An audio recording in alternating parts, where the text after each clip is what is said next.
juntamente con ustedes en cada uno de sus hogares para honrar, glorificar y exaltar el nombre de nuestro Dios Todopoderoso, esperando que sea usted ubicándose ahí en esta transmisión para que todos unidos podamos honrar, glorificar y exaltar el nombre de aquel que vive y reina por los siglos de los siglos. Amén.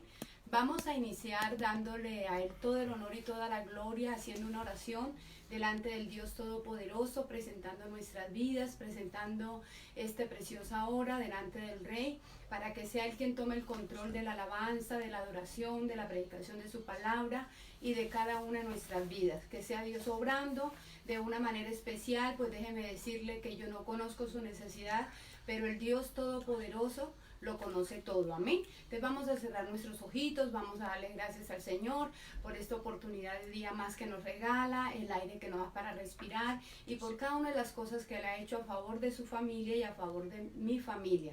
Bendito Dios y Padre que moras en gloria, te doy muchas gracias en esta preciosa mañana, Señor. Te honramos, te glorificamos, te agradecemos, Padre, porque tú eres bueno, tu favor es grande, tu poder es incomparable, Señor. Aún las aves de los cielos alaban y glorifican tu santo nombre, Señor. Cuanto más nosotros como iglesia, Señor, venimos delante de ti reconociendo tu grandeza, tu fidelidad, tu amor y tu gran misericordia, Dios mío, porque hoy es un día de favor y de misericordia.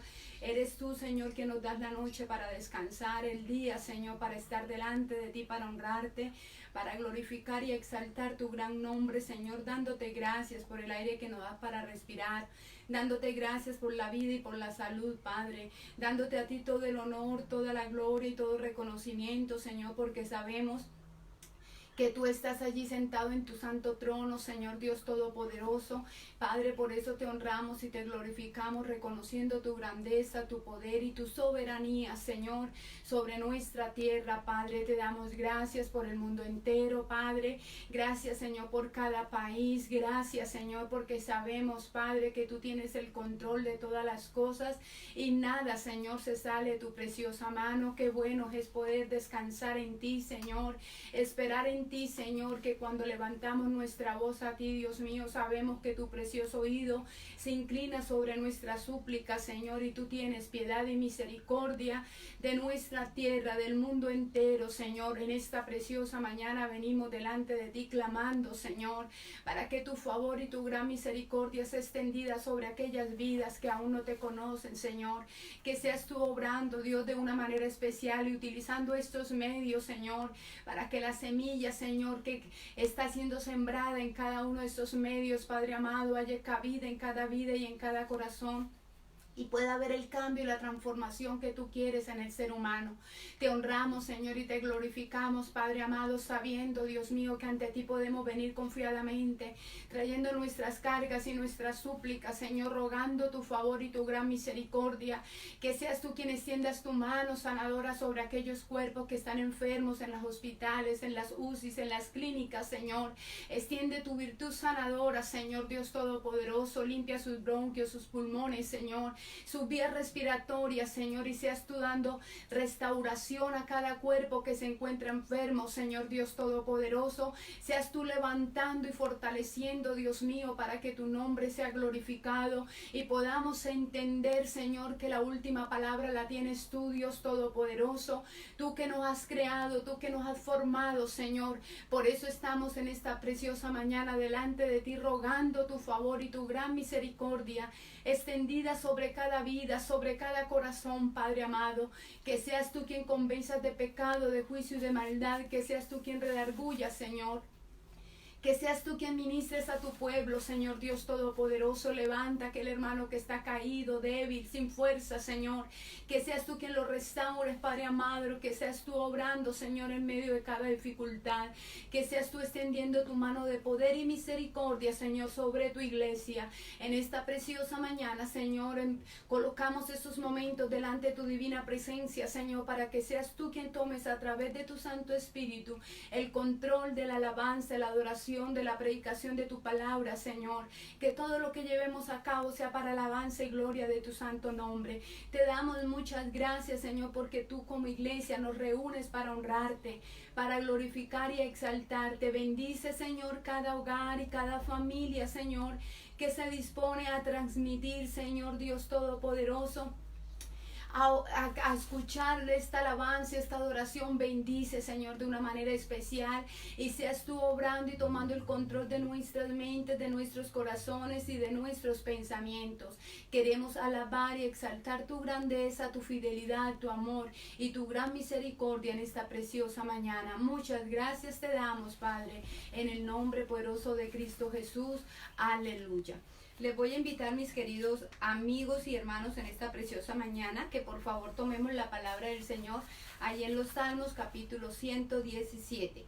Salmos capítulo 117. Vamos a leer esta porción bíblica para alabanza de nuestro Dios y para edificación de nuestras vidas. Comparta allí la palabra del Señor. Salmos capítulo 117. Dice la palabra del Señor: alabad a Jehová, naciones todas, pueblos todos, alabadle, porque ha engrandecido sobre nosotros su misericordia, y la fidelidad de Jehová es para siempre. Aleluya. Qué hermoso es tener nuestra confianza puesta en ese Dios todopoderoso y soberano. Por eso es que usted y yo en estos momentos debemos de alabarle y de agradecerle al Señor por cualquier circunstancias que estemos pasando. Es que en nuestro corazón hay esa gratitud al Dios todopoderoso y soberano sobre todas las cosas, porque bien dice ahí su palabra, que porque ha engrandecido sobre nosotros su misericordia, y la fidelidad de Jehová es para siempre. Amén. Sobre usted y sobre mi vida, que confiamos en Él. Él es fiel por los siglos de los siglos. Vamos a entrar en un periodo de alabanza, de oración. Vamos a decirle a que hemos venido en esta preciosa mañana. Vamos a exaltar su grandeza, su fidelidad, su amor y su gran misericordia. Y como leíamos ese texto bastante corto, dice: alabad a Jehová, naciones todas. Vamos a alabarle, vamos a exaltarle, vamos a decirle que grandes cosas ha hecho Jehová a favor de cada uno de nosotros, y por eso nos gozamos y nos regocijaremos en Él, porque Él es nuestra esperanza y nuestra confianza. Aleluya.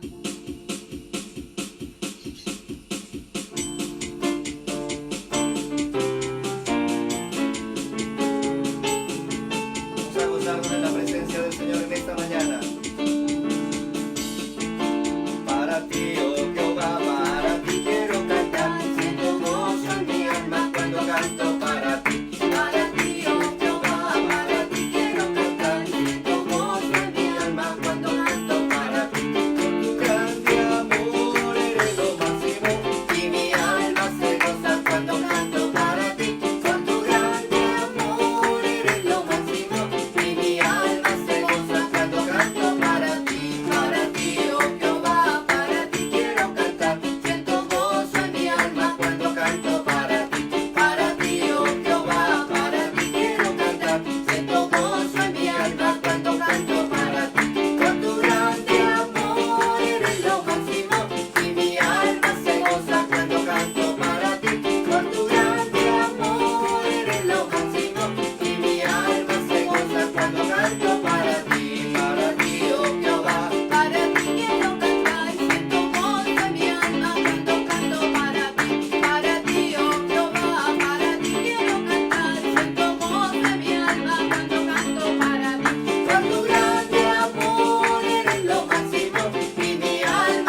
moviendo dentro de mi corazón. Jerusalén, qué bonita eres, calle de oro, mar de cristal. Jerusalén, qué bonita eres, calle de oro, mar de cristal. Por esas calles yo voy a caminar, calle de oro, mar de cristal. Por esas calles yo voy a caminar, calle de oro, mar de cristal. Jerusalén, qué bonita eres, calle de oro, mar de cristal. Jerusalén, qué bonita eres, calle de oro, mar de cristal. Por esas calles yo voy a caminar, calle de oro, mar de cristal. Por esas calles yo voy a caminar, calle de oro, mar de cristal. Por esas calles yo voy a caminar, calle de oro, mar de cristal. Y en el principio el Espíritu de Dios se movía sobre las aguas. En el principio el Espíritu de Dios se movía sobre las aguas. Pero ahora se está moviendo dentro de mi corazón. Pero ahora se está moviendo dentro de mi corazón. Pero ahora se está moviendo dentro de mi corazón. Pero ahora se está moviendo dentro de mi corazón. Aleluya, Señor. Tuya es toda la gloria, tuya es toda la honra y toda la exaltación, Señor, porque eres el único digno de toda adoración, el único digno de toda la gloria, Señor, eres tú. Y te adoramos, Señor, en esta mañana y queremos bendecir tu nombre, exaltar tu nombre, Señor, darte a ti toda la gloria, darte a ti toda la honra, Señor. El único digno eres tú, Señor. Aleluya. Maravilloso eres, Salvador eterno.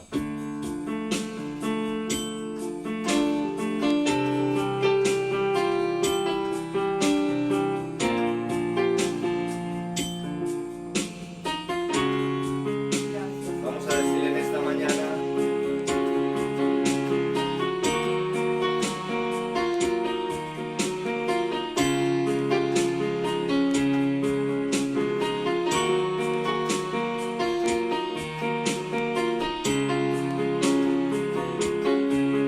me has tomado en tus brazos y me has dado salvación.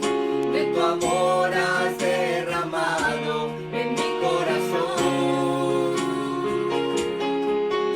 No sabré agradecerte lo que has hecho por mí. Solo puedo darte ahora mi canción. Dile: me has tomado en tus brazos. Me has tomado en tus brazos y me has dado salvación. De tu amor has derramado en mi corazón. No sabré agradecerte. No sabré agradecerte lo que has hecho por mí. Solo puedo darte ahora mi canción para darte las gracias. Gracias, Señor. Gracias, mi Señor Jesús. Yo te doy gracias. Gracias, Señor. Gracias, mi Señor Jesús. Y en la cruz diste tu vida, le entregaste todo allí. Vida eterna regalaste al morir. Por tu sangre tengo entrada ante el trono celestial.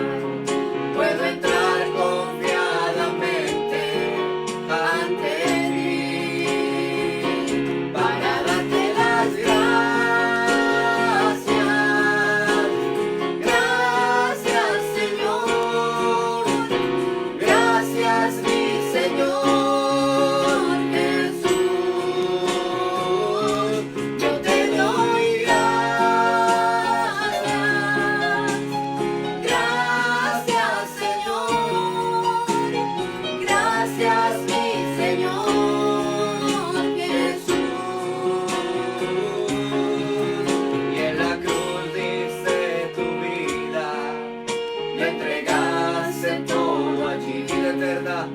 Vida eterna regalaste al morir. Por tu sangre tengo entrada ante el trono celestial. Puedo entrar confiadamente ante ti para darte las gracias. Gracias, Señor. Gracias, mi Señor Jesús. Yo te doy gracias. Gracias, Señor. Gracias, mi Señor Jesús. Yo te doy Gracias en esta mañana, Señor. gracias. En medio de toda situación. Gracias, Señor. Gracias, mi Señor Jesús. Dile gracias, Señor, en medio de la prueba. Te doy gracias. Gracias, Señor. Gracias, mi Señor Jesús. Una vez más, dile gracias al Yo Rey. te doy gracias. Gracias, Señor. Gracias, mi Señor Jesús.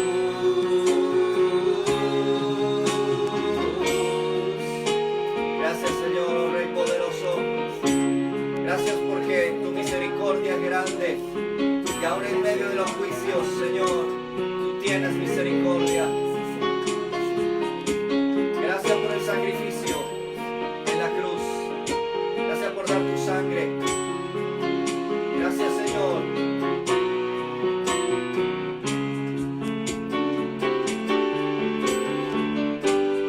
Tu nombre levantaré.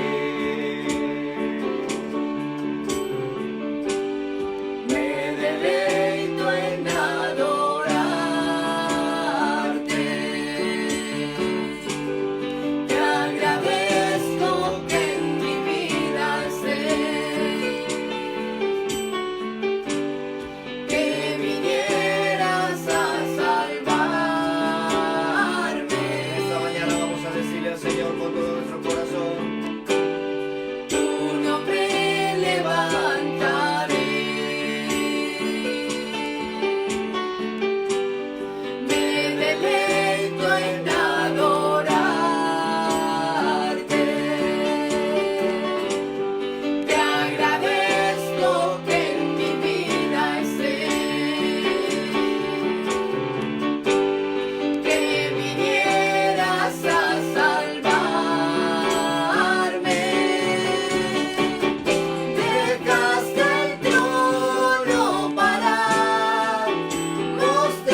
grande, poderoso, aquel que merece toda la exaltación. Aleluya. Gracias, Señor. Gracias, Padre, porque estuviste dispuesto a enviar a tu amado Hijo a morir en la cruz del Calvario a favor de nuestras vidas. Gracias, Señor, por entregarlo todo allí, Señor, y poder redimir nuestras faltas, nuestros errores, nuestras equivocaciones, Señor. Hoy, Padre, te damos gracias porque nos das la oportunidad de ser llamados hijos tuyos, Señor. Y te agradecemos por este hermoso sacrificio llevado allí en la cruz del Calvario. Te honramos, te glorificamos y te damos muchas gracias, Padre. En el nombre poderoso de Cristo Jesús, recibe todo el honor, toda la gloria y todo reconocimiento es para ti, bendito Señor. Aleluya. Bendito sea el nombre del Señor, queridos hermanos. Reciban un fuerte saludo, les extraño, les amamos en el amor del Señor y vamos a disponer nuestras vidas para escuchar el consejo de la palabra de Dios y que sea Dios quien use la vida de su siervo y sea ese alimento para cada una de nuestras vidas. Amén, esa palabra del Señor. Que el Señor los continúe bendiciendo. Aleluya. Alabado Cristo.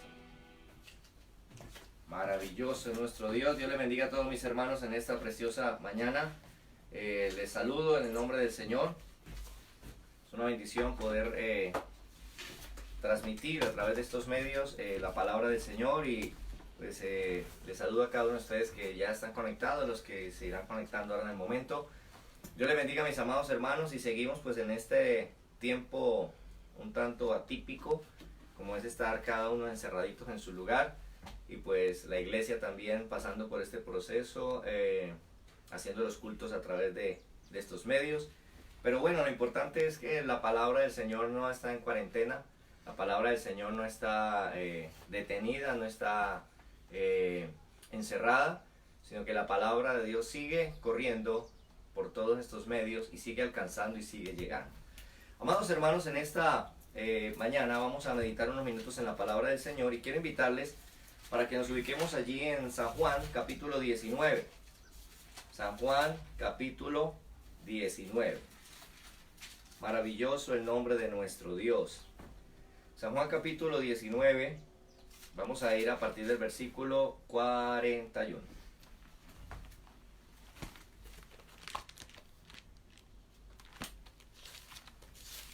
Bueno, leamos desde el 38 para que estemos ahí ubicados en el... Desde el 38 hasta el 42. San Juan capítulo 19, a partir del verso 38. Leo para ustedes la palabra del Señor con la bendición de nuestro Dios y dice de la siguiente manera. Después de todo esto, José de Arimatea, que era discípulo de Jesús, pero secretamente por miedo de los judíos, rogó a Pilato que le permitiese llevarse el cuerpo de Jesús. Y Pilato se lo concedió. Entonces vino y se llevó el cuerpo de Jesús. También Nicodemo, el que antes había visitado a Jesús de noche, vino trayendo un compuesto de mirra y de aloe, como 100 libras. Tomaron pues el cuerpo de Jesús y lo envolvieron en lienzos con especias aromáticas, según es costumbre sepultar entre los judíos. Y en el lugar donde había sido crucificado había un huerto, y en el huerto un sepulcro nuevo, en el cual no había sido puesto ninguno. Allí pues, por causa de la preparación de la Pascua de los judíos, y porque aquel sepulcro estaba cerca, pusieron a Jesús. Amén. Ya hemos orado para recibir la palabra del Señor. Quisiera hablar unos minutos, la palabra del Señor en esta hora, bajo el tema, la tumba. ¿Cómo es? La tumba. Estuvimos viendo estos días, pudimos ver, primero que todo, el paso de Jesús por Getsemaní, lo necesario que era. Vimos el día de ayer lo necesario que era ir al Gólgota. Ya estudiamos esa parte. Y hoy vamos a estar mirando lo necesario que era la tumba. Así de que hoy vamos a hablar acerca de la tumba. Primero que todo, pues dice acá, después de todo esto, comienza diciendo Juan aquí en ese relato, después de todo esto. ¿Y qué es todo esto? Pues todo esto es lo que acaba de acontecer, lo que acaba de suceder. Recuerde que Jesús es crucificado. Jesús está allí en el Gólgota, en el monte de la calavera. Está siendo crucificado y prácticamente Jesús muere sobre las 3 de la tarde, ¿verdad? En el momento que Jesús muere es tremendo porque dice que hubo tinieblas que cubrieron toda la tierra. También dice que las cortinas, el velo del santuario se rasgó de arriba abajo, abriendo espacio, ¿verdad? Dice que hubo un temblor también, casi un terremoto allí, hubo un temblor fuertísimo, la tierra tembló, ¿verdad? Se estremeció.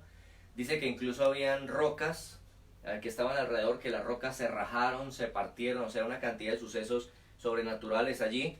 También nos dice la escritura que se abrieron las tumbas, algunas tumbas que estaban a los alrededores se abrieron. Y la Biblia también nos cuenta que muertos resucitaron. De hecho, lo dice allí en Mateo, si usted quiere mirarlo, lo dice allí en Mateo capítulo 27. Mateo capítulo 27.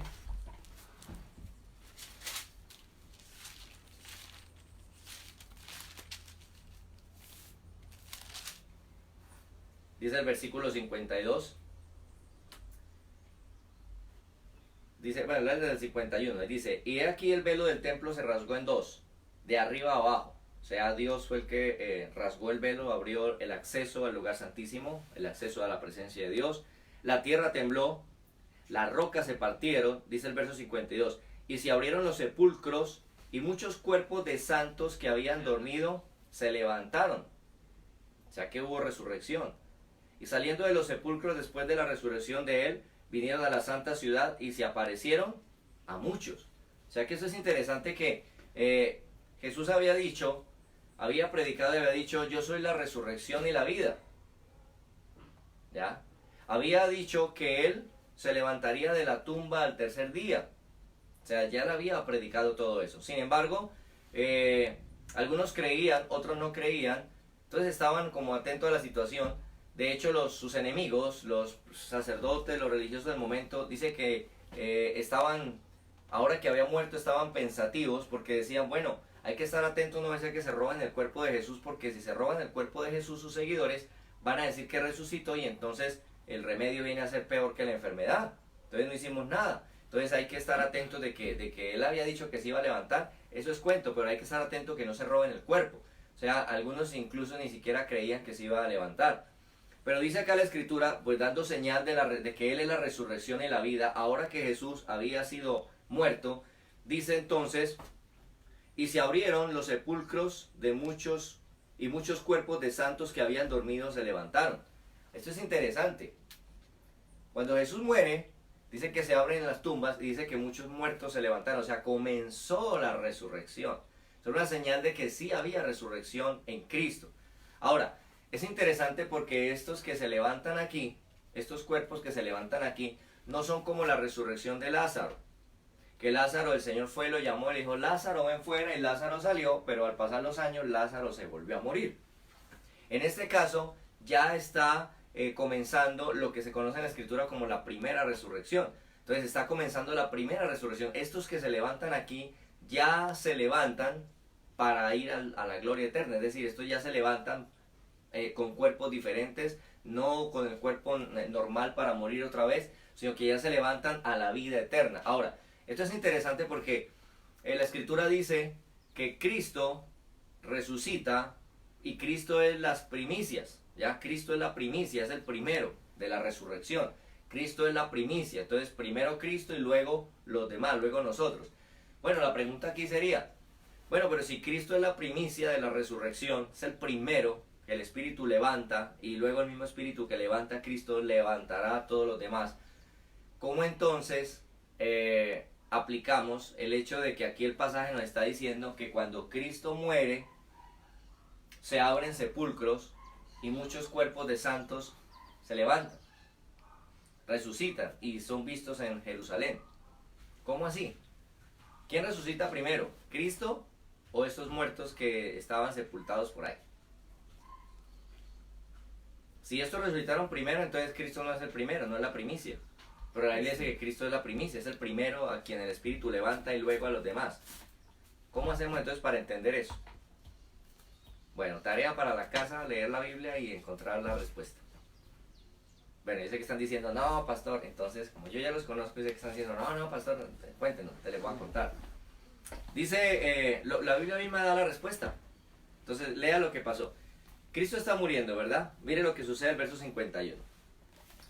El verso 50 dice, mas Jesús habiendo otra vez clamado a gran voz, entregó el Espíritu. O sea, ahí es el momento en que Jesús muere, estando en la cruz. En ese momento que Jesús muere, el verso 51 dice, y he aquí que el velo del templo se rasgó en dos de arriba abajo, ya sabemos lo que significa. Y la tierra tembló, y las rocas se partieron, o sea, hubo sucesos sobrenaturales. Verso 52, y se abrieron los sepulcros, o sea, los sepulcros, ¡para!, se rajaron, se abrieron. Y muchos cuerpos de santos que habían dormido se levantaron. O sea que hubo una resurrección, pero Cristo está en la cruz, Cristo no ha resucitado. ¿Cómo entonces esos se levantaron? Miremos cómo lo relata Juan. Verso siguiente. Y saliendo de los sepulcros, o sea que los muertos, los sepulcros se abrieron, los cuerpos salieron, y esos cuerpos se levantaron, dice, y saliendo de los sepulcros, o sea que resucitaron, pero mire cuándo salieron de los sepulcros, mire cuándo resucitaron. Y saliendo de los sepulcros, dice verso 53, después de la resurrección de él. ¿Cuándo salieron de los sepulcros? Después. Después de la resurrección de él. Entonces, nos está relatando. Hubo terremoto, hubo temblor, las piedras se rajaron, las tumbas se abrieron, cuerpos salieron, pero se levantaron, resucitaron. ¿Cuándo? Dice, después de la resurrección de él. ¿Quién es él?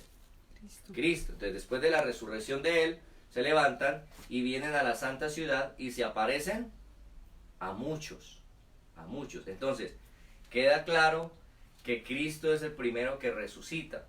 Aunque se abren sepulcros y salen cuerpos, pero esos cuerpos resucitan y se levantan justo después de la resurrección de él. Entonces ahí nos muestra que es después de la resurrección de Cristo que estos cuerpos se levantaron. Entonces queda claro que Cristo es las primicias, es el primero que resucita, y luego muchos otros más. ¿Ven?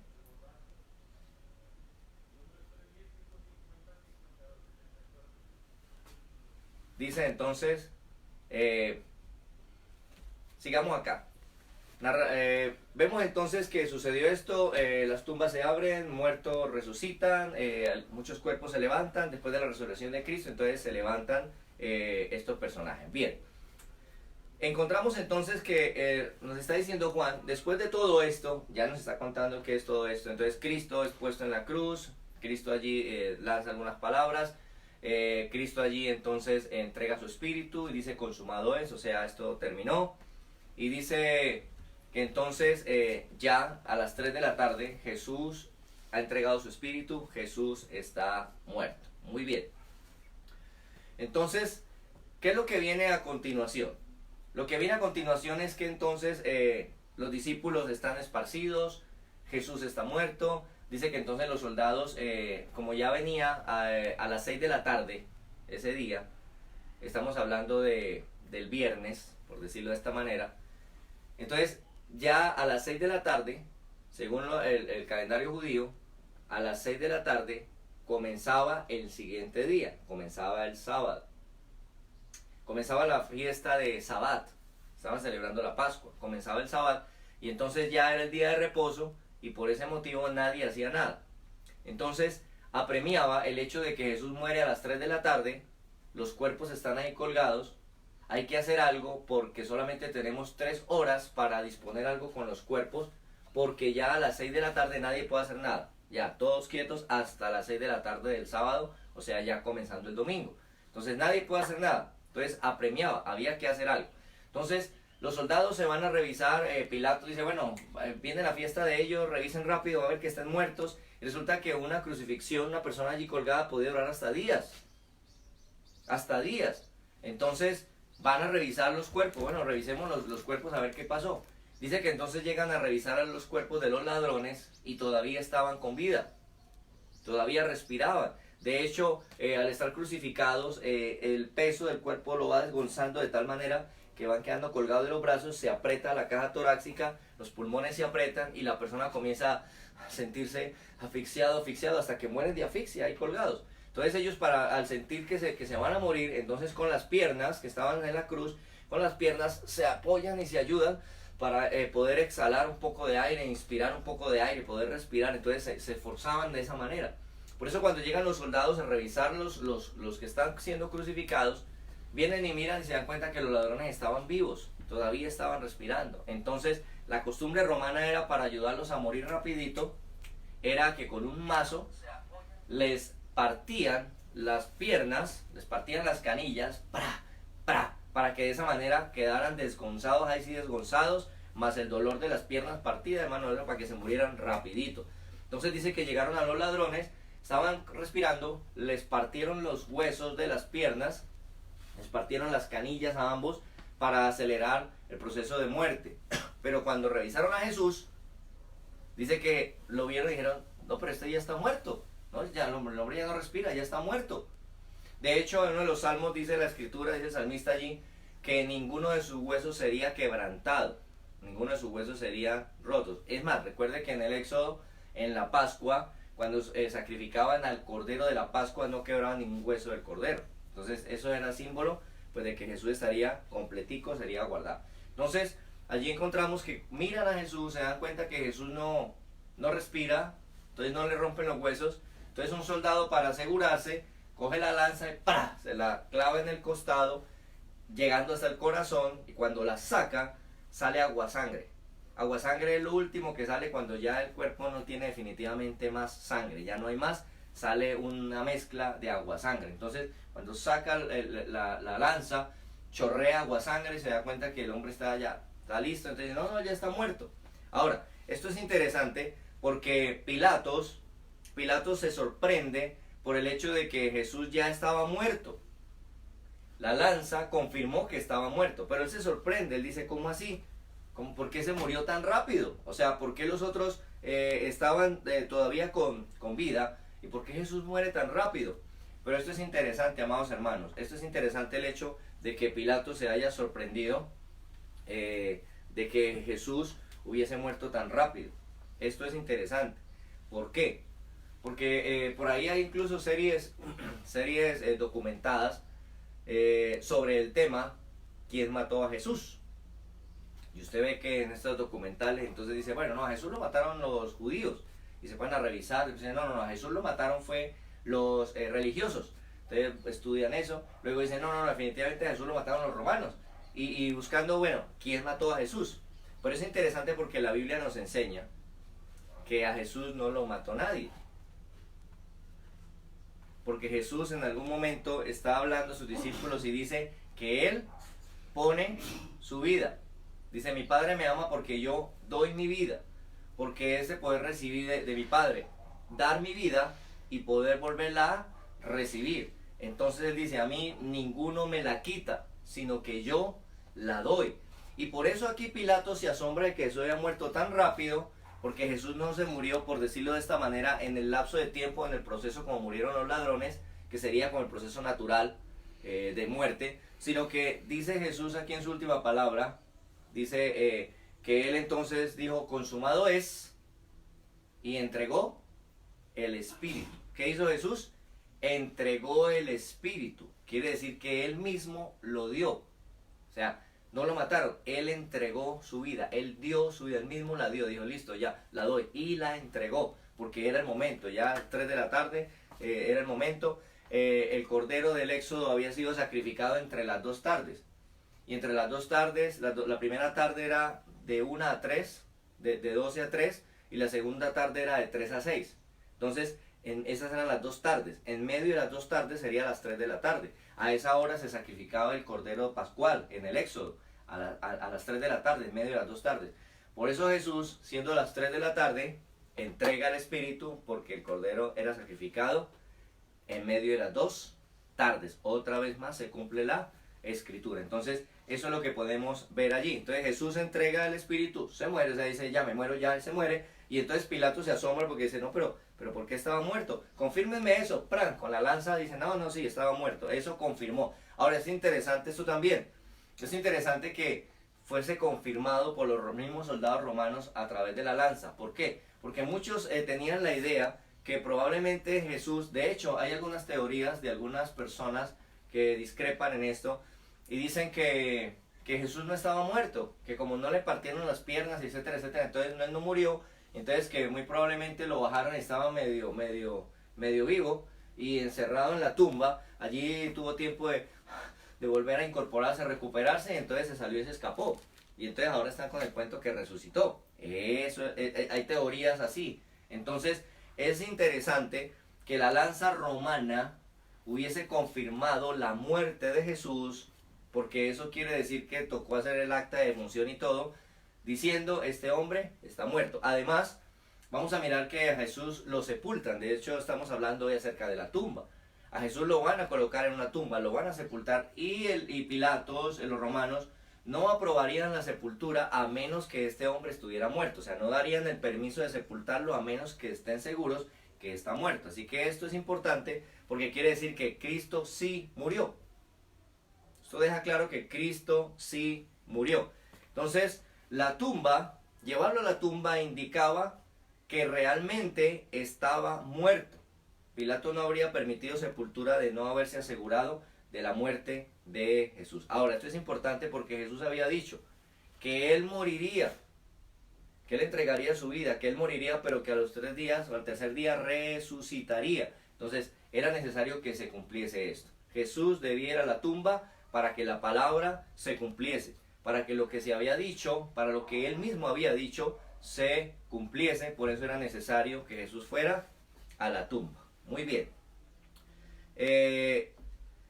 Podemos mirar entonces que como el momento era premiante, el tiempo era premiante, ya venía la hora, ¿verdad?, de la fiesta del reposo, del día de reposo. Entonces ya venía el reposo, nadie podía hacer nada, así que tocaba hacer algo con los cuerpos inmediatamente. Ahora, esto es interesante, porque los discípulos, sus discípulos, se habían esparcido. ¿Quién iba a reclamar el cuerpo de Jesús? Tocaba rápido, o sea, imagínense usted a las vueltas. Hoy en día usted ubíquese en eso, las vueltas que había que hacer para poder reclamar el cuerpo. O sea, eso estaba complicado, entonces había que hacer algo. Sus discípulos no lo iban a hacer, sus discípulos se habían esparcido. ¿Quién iba a reclamar el cuerpo? Pues eso es interesante, porque entonces, si nadie reclama el cuerpo, recuerde que el lugar donde estaban se llamaba el Gólgota, o el lugar de la calavera. Y recuerde que explicábamos ayer que muy probablemente se refiere a que las rocas eran una montaña, una colina rocosa, y las rocas daban imagen en forma de calaveras, ¿verdad? Pero también se dice una costumbre popular, dice que ese lugar se llamaba así también el lugar de la calavera, porque había muchas calaveras tiradas por ahí porque como ese lugar era un lugar de ejecución de los romanos, y de muchos de los que colgaron allí, pues eran obviamente ladrones, zampones, violadores, asesinos. Entonces había cuerpos que tal vez la gente no reclamaba. Tal vez alguno diría, no, yo quiero reclamar, o tal vez era solo, bueno, o no lo reclamaba porque pues yo quiero reclamar el cuerpo del ladrón, o bueno, no sé. Entonces, ¿qué sucedía? A muchos los bajaban de ahí y sencillamente los tiraban en una especie de fosas comunes. Los dejaban allá porque nadie vino a reclamar esos cuerpos, allá los tiraban, y obviamente por ese motivo habían calaveras. Esa es una hipótesis de ese lugar. Entonces habían calaveras tiradas por todos lados. Entonces, ¿qué sucede? Si a Jesús no lo hubiesen reclamado, si no hubiesen reclamado el cuerpo, pues entonces lo echarían a una fosa común. ¿Qué sucede con eso? Sucede que si Jesús hubiese sido tirado para una fosa común, pues ¿cómo habría certeza de su resurrección? ¿Quién podría decir, no, sí, a él lo tiraron para un hoyo y de allá él se levantó después? ¿Cómo? O sea, ¿cómo habría certeza? ¿Cómo se podría corroborar que Jesús sí resucitó? Por eso era urgente y era necesario que el cuerpo de Jesús fuese puesto en una tumba, fuese sepultado. Eso tenía que darse, tenía que cumplirse, para que entonces se pudiera hacer visible la resurrección de Cristo, se pudiera corroborar. Entonces, por ese motivo, había que reclamar el cuerpo. Pero bueno, ¿quién lo reclamaría? Tal vez María. Pero ¿cuánto cuidado le pondrían a María? ¿Cuánto cuidado le pondrían a sus hermanos? Bueno, eso era complicado, ya que Jesús no era un muerto cualquiera. Había alrededor de él una gran cantidad de intereses y una gran cantidad de situaciones. Entonces, es interesante que el Padre, hablando de Dios, el Padre se encargó de todo el sepelio de su Hijo. Eso es interesante. ¿Quién iba a reclamar el cuerpo? ¿Quién iba a hacer algo? Los discípulos, bueno, ¿a quién le pondrían cuidado? Pues el Padre, su Padre, nuestro Padre Celestial, se encargó de lo que tenía que ver con el sepelio de su Hijo, Dice la Escritura, ahí donde estamos ubicados, dice también, verso 38. Después de todo esto, José de Arimatea, que era uno de los discípulos de Jesús, pero secretamente, por miedo a los judíos, rogó que le entregasen el cuerpo. Allí pidieron el cuerpo y que lo iban a sepultar, dice el versículo 41. Y en el lugar donde había sido crucificado había un huerto. ¿Qué estaba dispuesto ahí cerca de ese lugar? Un huerto, ¿cierto? Un huerto. ¿Y qué había en el huerto? En ese huerto había un sepulcro vacío, un sepulcro que estaba hecho, que estaba listo, que estaba preparado, sepulcro que pertenecía a José de Arimatea, o sea, este hombre prominente, rico, todo ese huerto y ese sepulcro, dice que eso estaba preparado, estaba listo, estaba perfecto, pero nunca habían sepultado a nadie ahí, o sea, era un sepulcro nuevo. Dice entonces allí la Escritura, en el lugar donde había sido crucificado había un huerto, y en el huerto un sepulcro nuevo, en el cual aún no había sido puesto ninguno. Allí pues, por causa de la preparación de la Pascua de los judíos y porque el sepulcro estaba cerca, pusieron a Jesús. Esto nos deja ver que el Padre se encargó de todo. Estaba el huerto, ya estaba una tumba nueva, lista para colocarlo allí. Movió a un hombre llamado Nicodemo para que trajera una cantidad de libras de ungüentos, de especias, para embalsamarlo o al menos prepararlo como era la costumbre judía, dice acá. Eso valía un dineral, esas libras valían un dineral. Este hombre Nicodemo prominente dijo, tenga, yo traje esto, y estaba todo dispuesto para su sepultura. Ahora es interesante porque Isaías 53 versículo 9 dice la Escritura, y se dispuso con los impíos su sepultura. ¿Ya? Lo pusieron allí en medio de dos ladrones, ¿verdad? En medio de dos ladrones, como el peor criminal. Dice Isaías 53:9, y se dispuso con los impíos su sepultura, mas con los ricos fue en su muerte.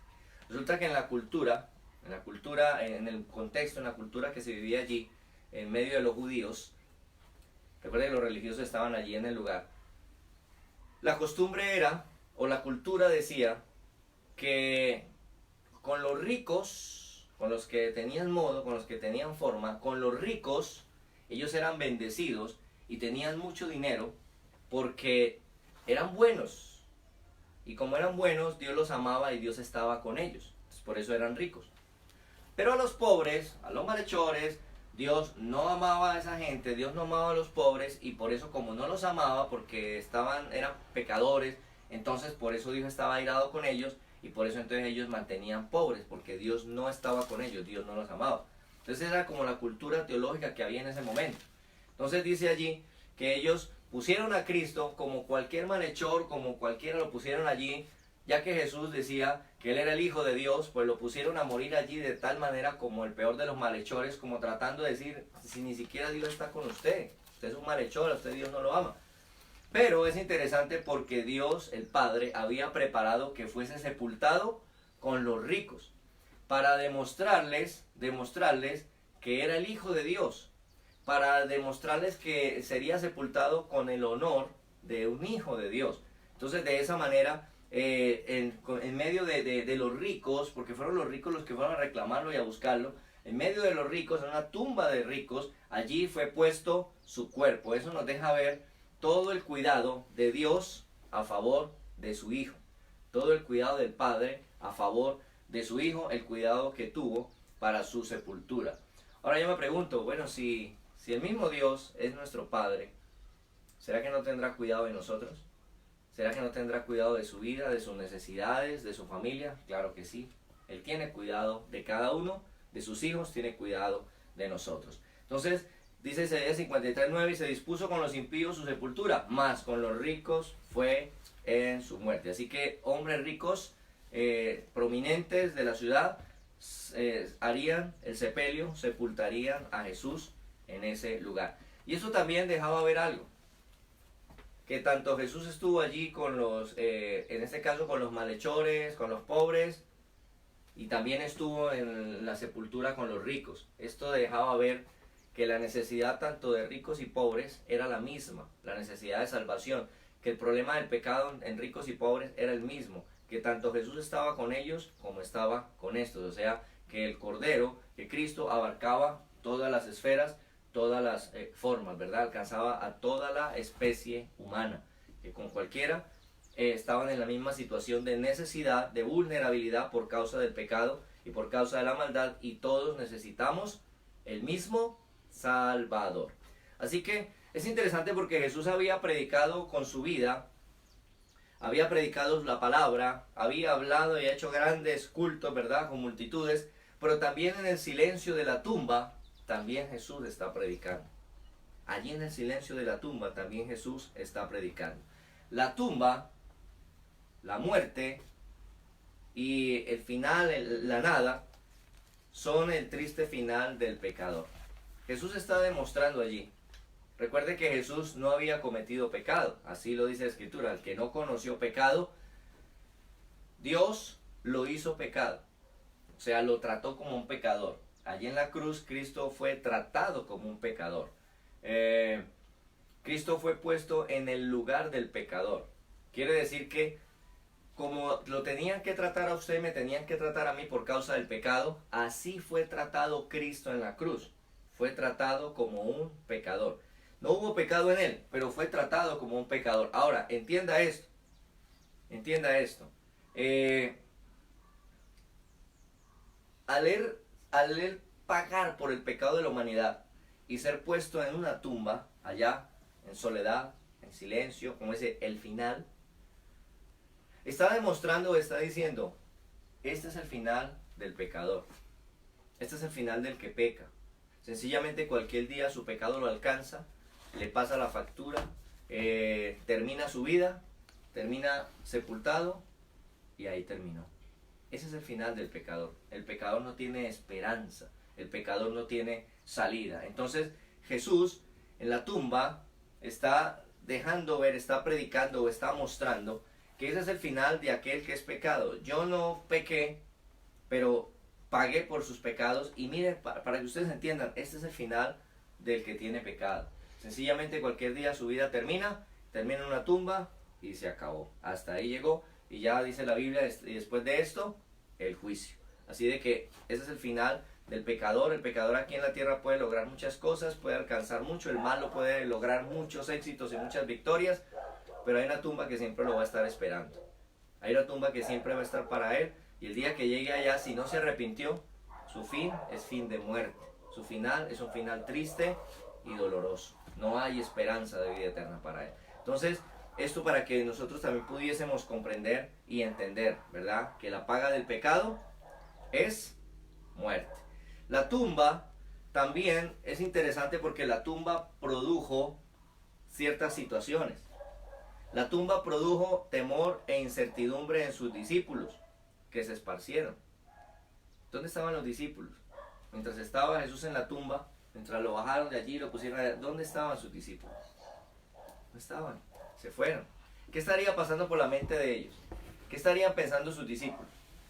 No, y ahora, no, y lo matan. Si mataron al maestro, imagínense, nos mataron al maestro, no, pues nos matan a nosotros también. Eso mejor esparzámonos, escondámonos, vámonos de aquí. Esto terminó, lástima, estuvo bueno, fueron 3 años maravillosos con el Señor, pero no, ya lo mataron, aquí esto colorín colorado, esto se acabó, se terminó. Tal vez ese sería el pensamiento de ellos, ¿verdad? El miedo, la incertidumbre, y ahora qué va a pasar con nosotros, será que nos van a agarrar a nosotros, bueno, etcétera, etcétera. Por eso se esparcieron.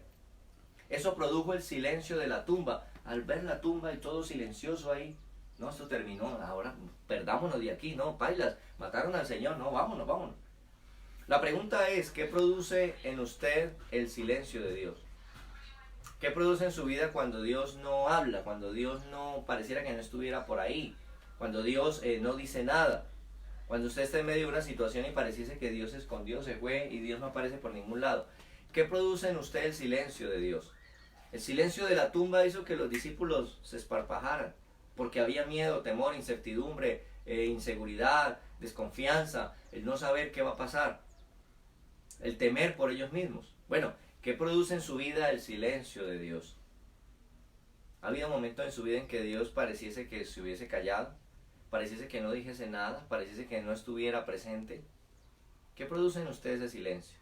En ellos produjo estos sentimientos, ¿en usted qué produce? Y eso es interesante porque ese silencio de Dios, la tumba, también produjo algo. La tumba reveló que habían más discípulos del Señor que en ese momento saldrían a la luz, se manifestarían.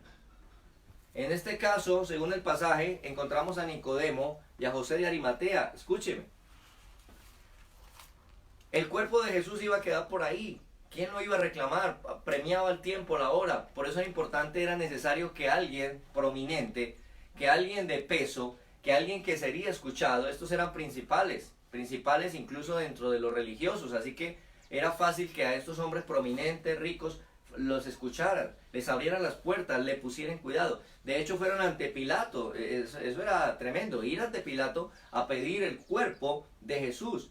Y sencillamente lo atendieron y sencillamente rapidito le dijeron, listo, lléveselo, se lo entregaron rápido. Entonces mire qué interesante. Dice después de todo esto, el verso 38, José de Arimatea, y dice Juan, que era discípulo de Jesús, pero secretamente, por miedo a los judíos. ¿Cómo era José de Arimatea? Era un hombre rico. Y dice de Juan que era discípulo de Jesús, pero secretamente. Mira, habían discípulos, el Señor tenía discípulos secretamente. Yo no sé si usted es uno de los discípulos secretos del Señor, pero este era un discípulo secretamente, por miedo a los judíos. Pero ahora la sepultura, la tumba, el proceso que venía, mientras a sus discípulos que eran públicos, se esparcieron, recuerde a Pedro, tú eres uno de ellos. No, yo no soy, yo ese Señor no lo conozco, yo a él no lo conozco, maldita sea, yo no lo conozco. Pedro, que caminó sobre las aguas y todo esto. Sus discípulos se esparcieron. Los discípulos públicos se esparcieron. ¿Sabe que muchas veces las adversidades, las luchas o los silencios de Dios en medio de las situaciones, pareciera que sacara a la luz el verdadero sentir del corazón de aquellos que son discípulos públicos del Señor? Los discípulos que decían, estos son sus discípulos, se esparpajaron. Pero los discípulos secretos, los que les daba miedo decir que seguían al Maestro, en este momento de necesidad fueron los valientes que salieron a la luz. La tumba sacó a flote, el silencio de Dios en ese momento sacó a la luz a aquellos que estaban escondidos, pero que eran discípulos del Señor. Dice acá que José de Arimatea, que era discípulo de Jesús, pero secretamente por miedo a los judíos, rogó a Pilato que le permitiesen llevarse el cuerpo de Jesús y Pilato se lo concedió. Entonces vino y se llevó el cuerpo de Jesús. Si José de Arimatea fuese enemigo de Jesús, como el caso de los otros religiosos, de hecho José de Arimatea no estuvo de acuerdo con la orden o la petición de que Jesús fuera crucificado. Pero es interesante porque ¿quién de sus enemigos reclamaría el cuerpo? A ellos no les importaría, que déjenos por ahí. Pero este hombre, discípulo del Señor, fue y pidió el cuerpo. O sea, ¿dónde estaba el miedo que sentía antes? Ya no estaba. Ahora estaba pidiendo el cuerpo del Señor. Pero dice el verso 39, también Nicodemo, escuche, también Nicodemo, el que antes había venido a Jesús de noche, ¿se acuerdan de Nicodemo? Que vino a Jesús de noche y le dijo que él era fariseo, era el principal de los fariseos, y dice allá, nosotros sabemos que tú has venido de Dios, porque ninguno pudiera hacer las cosas que tú haces si Dios no estuviera con él. Y comienza allí a indagar y el Señor comienza a hablarle, a nacer de nuevo, etcétera, etcétera, y resulta que Nicodemo se hace discípulo del Señor. Mire qué tremendo. Tiene un encuentro con Jesús y se hace discípulo de Jesús. Y Juan lo pone así. Dice, y también Nicodemo, o sea, no, es que había otro también, no era solo José de Arimatea.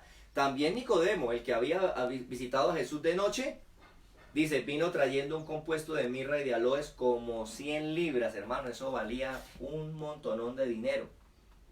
100 libras de mirra con especies, hermano, eso valía cualquier cantidad de dinero. O sea, Es más, no podía traer una bolsita, podía ir una bolsita debajo del brazo escondido debajo del manto, no. 100 libras, hermano, tenía que traerlo cargando, o al menos traer unos criados que le cargaran eso y todo el mundo ver lo que él estaba trayendo. O sea, eso fue algo público.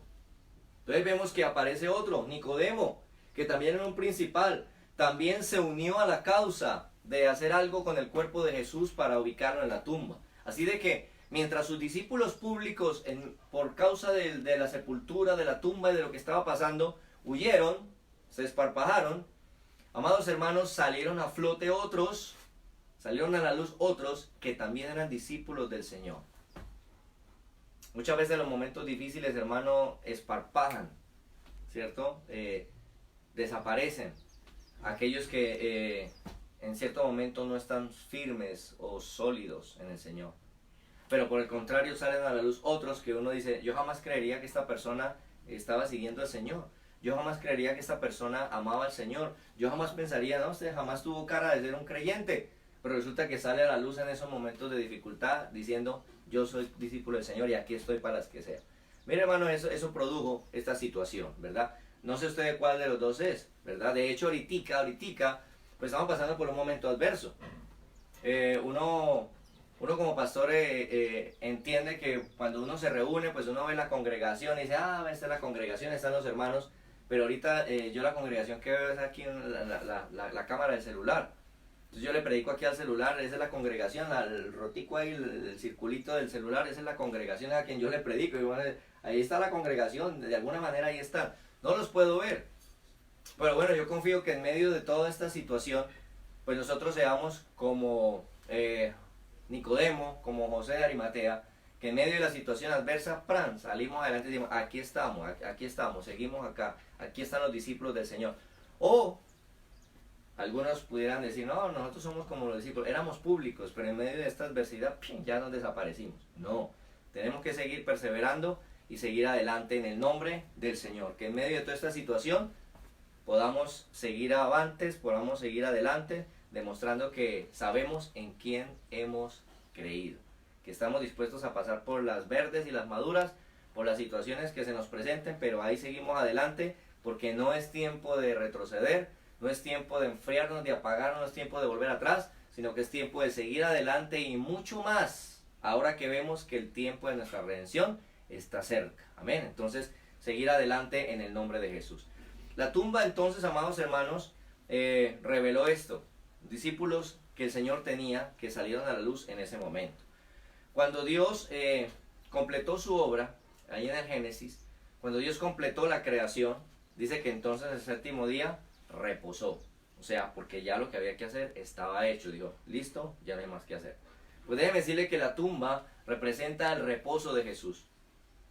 Casi por unas, por lo menos por unas 6 horas, Jesús había estado siendo golpeado, siendo injuriado, siendo señalado, siendo castigado, sufriendo. Pues ahora la tumba representaba el momento del reposo de Jesús. De hecho, recuerde que Jesús estuvo en la tumba el día de reposo. Eso fue el sábado. Estuvo sepultado todo el tiempo. Estuvo en la tumba.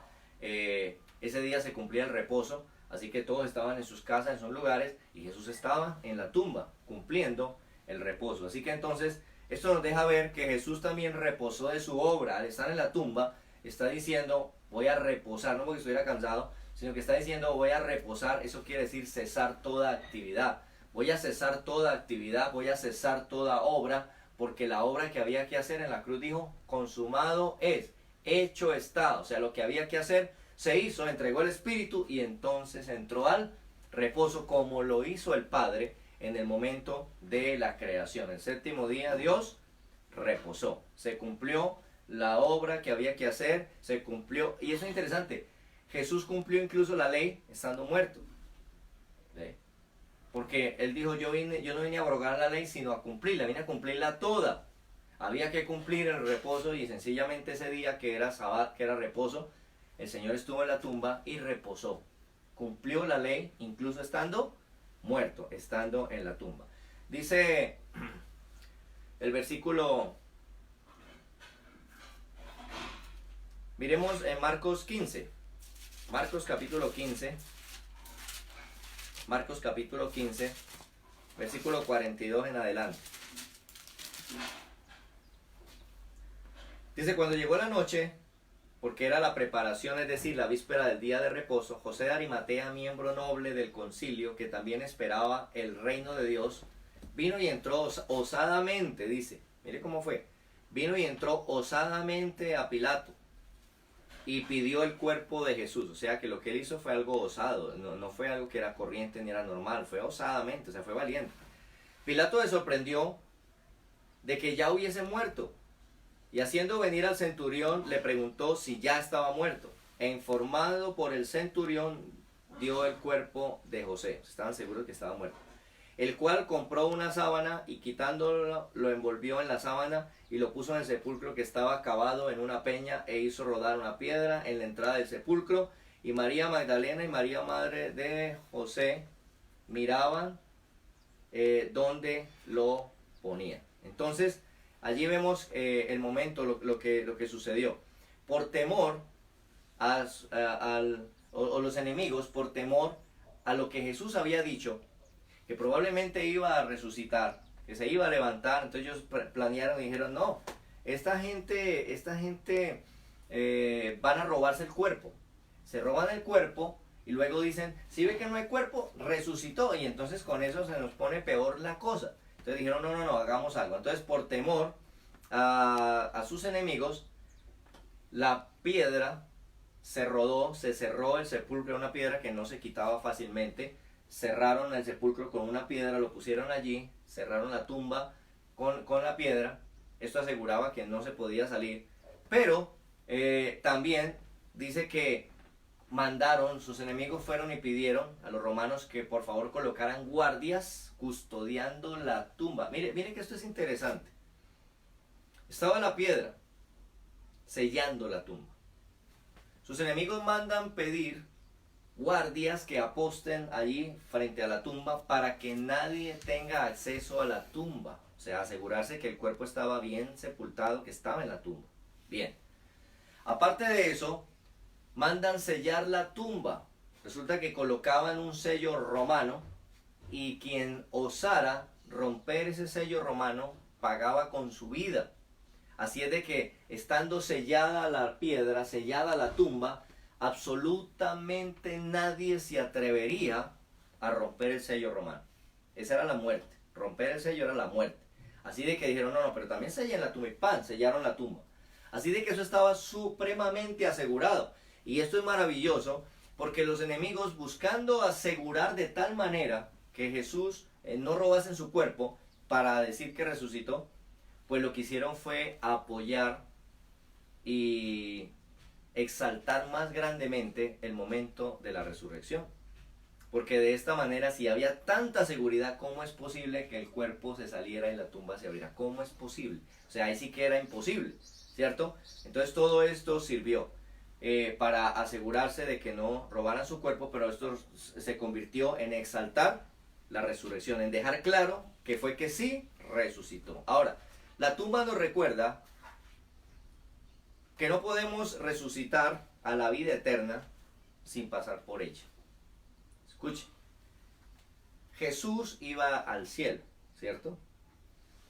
Pero del Gólgota era necesario ir a la sepultura. Era necesario ser sepultado. ¿Por qué? Esto deja ver que la carne viva, nuestra humanidad, nuestra carne viva no puede ir al cielo. Nuestra carne viva tiene que morir. Por eso es necesario volver al polvo, dice la Escritura, es necesario ser sepultado, es necesaria la tumba. Así que la tumba nos recuerda que usted y yo no podemos resucitar a la vida eterna sin pasar por ella. Nuestra humanidad pecaminosa no puede levantarse. De hecho, Jesús fue sepultado como el grano de trigo. Recuerde que Jesús había enseñado que el grano de trigo tiene que ser sepultado y allí muere para que entonces pueda producir mucho fruto. Entonces dice, si el grano de trigo no cae a tierra y es sepultado y muere, no puede dar fruto, ¿cierto? ¿Qué está haciendo Jesús en la tumba? Precisamente está reflejando eso. Jesús tenía que ser muerto como el grano de trigo y ser puesto en la tumba, en la sepultura, caer a tierra, precisamente para que de ahí pudiera salir y dar mucho fruto. Pues déjeme decirle que así pasa con nuestra vida. Usted y yo no podemos cosechar la vida eterna si no pasamos por la tumba. Recuerde que tuvimos que pasar por Getsemaní. Recuerde que tuvimos que pasar por el Gólgota. Tenemos que pasar por la tumba. Y no estoy hablando propiamente y literalmente que tengamos que estar en la tumba, tal vez. Aunque de hecho pues es como el final de todos los mortales, ¿verdad? Ir a la sepultura, ir a la tumba. Pero lo que quiero reflejar o lo que quiero explicar es que usted y yo necesitamos ir a la tumba como fue Jesús. Usted y yo necesitamos ir a la tumba para poder levantarnos al fruto de resurrección. Mientras no vayamos a la tumba, ¿cómo hay resurrección? Ahora, quiero que usted mire lo que dice Romanos capítulo 6. Terminemos con esta cita. Romanos capítulo 6. Versículo 4 en adelante. Dice, es lo que dice el apóstol Pablo aquí. Romanos capítulo 6. Porque somos sepultados juntamente con él para muerte. ¿Cómo somos? Sepultados juntamente con él. Mire, Jesús va a la tumba. Dice que nosotros, en cierta manera, somos sepultados con él. Dice, porque somos sepultados juntamente con él para muerte por el bautismo. ¿En qué momento usted y yo, digamos que vamos a la tumba? Sí, es verdad que tal vez si el Señor no viene antes, pues iremos a la tumba, cada uno de nosotros. Pero quiero explicar esto. ¿En qué momento de su vida usted decide ir a la tumba con Jesús? Recuerde, fuimos a Getsemaní, fuimos al Gólgota, ahora hay un momento en que tenemos que ir a la tumba. Si bien físicamente ya puede hablar de nuestra vida humana, el tiempo de morir, de ser sepultados, pero dice la Biblia que algunos no gustaremos la muerte porque seremos arrebatados. Pero estoy hablando realmente del camino del cristiano. Tenemos que ir a la tumba. ¿Y en qué momento usted y yo decidimos ir a la tumba con Jesús? ¿En qué momento usted y yo fuimos a la tumba con Jesús? Lea Romanos. Porque somos sepultados juntamente con él para muerte. ¿Dónde? ¿Cuándo? Por el bautismo. Escúcheme. Fuimos sepultados para muerte por el bautismo. ¿Cuándo fuimos a la tumba con Jesús? El texto le está diciendo, en el bautismo.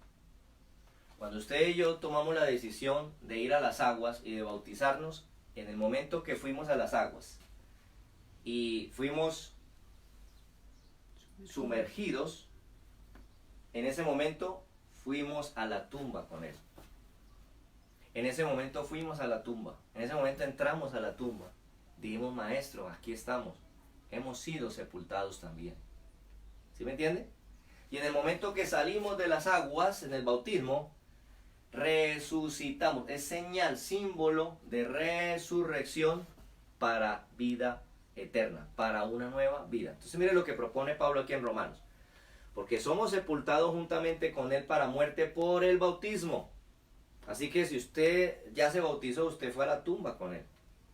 Ahora la pregunta es, si usted salió para nueva vida, o salió como esos zombies así de las películas, todos desbaratados, todos sangrientos, que salen a andar ahí como muertos vivientes. No, usted resucitó para vida. Dice, porque somos sepultados juntamente con él para muerte por el bautismo, a fin de que, como Cristo resucitó de los muertos, por la gloria del Padre, así también nosotros andemos en nueva vida. Si usted fue a la tumba en el bautismo, usted debe andar ¿cómo? En nueva vida. Porque si fuimos plantados juntamente con él en semejanza de su muerte, fuimos plantados, fuimos sepultados en semejanza de él, así también lo seremos en la de su resurrección. Dice, verso 6. Sabiendo esto, que vuestro viejo hombre fue crucificado juntamente con él, para que el cuerpo del pecado sea destruido, a fin de que no sirvamos más al pecado. Porque el que ha muerto ha sido justificado del pecado. Si morimos con Cristo, creemos que también viviremos con él. ¿Qué está diciendo acá? está diciendo que para usted y para mí como creyentes, como cristianos, es necesario ir a la tumba. Usted y yo tenemos que ir a la tumba con Él, como fue Él. ¿Qué significa ir a la tumba? Significa haber muerto. ¿Qué es lo que pasa hoy en día con mucho pueblo creyente? Que no han muerto. No han ido a la tumba. Pasaron por ahí por el frente, se tomaron una selfie, pero no han entrado, no han ido a la tumba. Porque entrar a la tumba con Él significa haber sido muertos con Él. Significa haber sido sepultados con Él, haber sido plantados, dice Pablo aquí en Romanos, haber sido sembrados, muertos. Y cuando salimos, en el bautismo, que fuimos a la tumba y salimos, cuando salimos a nueva vida, a vida de resurrección. Eso quiere decir que nuestra vida es otra, porque ya fuimos a la tumba, ya fuimos sepultados. Al salir, salimos para nueva vida. Eso quiere decir que mi yo, mi ego, mis propios ideales, mi propia voluntad, mis propios deseos fueron sepultados. Que al salir, salimos con Él, para vida con Él, para una nueva vida. Lo ideal sería que uno entrara a la tumba y se muriera, y entonces saliera a resucitar y se fuera al cielo.